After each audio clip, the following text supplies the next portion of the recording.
ಸಮಾಧಿಯನ್ನು ನಿರ್ಮಿಸಿ ಮುರಿಯುವುದಕ್ಕಾಗಿ ಆ ಆಂಜನೇಯನನ್ನು ಕೂಗಿ ಕರೆದ. ತ್ರೇತಾಯುಗದಲ್ಲಿ ರಾವಣ ಸೀತೆಯನ್ನು ಕದ್ದುವುದಕ್ಕೋಸ್ಕರ ಭಿಕ್ಷುಕರ ವೇಷ ತಾಳಿ ಬಂದ. ದ್ವಾಪರ ಯುಗದಲ್ಲಿ ಪಾಂಡುಕುಲವನ್ನೇ ಸರ್ವನಾಶ ಮಾಡಲು ಹೊರಟ ಆ ಅಶ್ವತ್ಥಾಮ ದುರ್ಯೋಧನನ ಅಪ್ಪಣೆಗಾಗಿ ಕಾದ.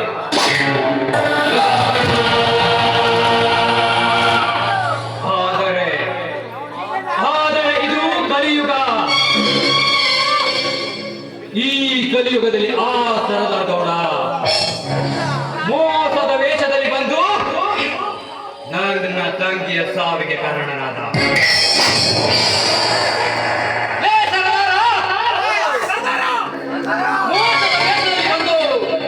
ನನ್ನ ತಂಗಿಯ ಸಾವಿಗೆ ಕಾರಣ ಆಗಿರುವೆಯಲ್ಲ,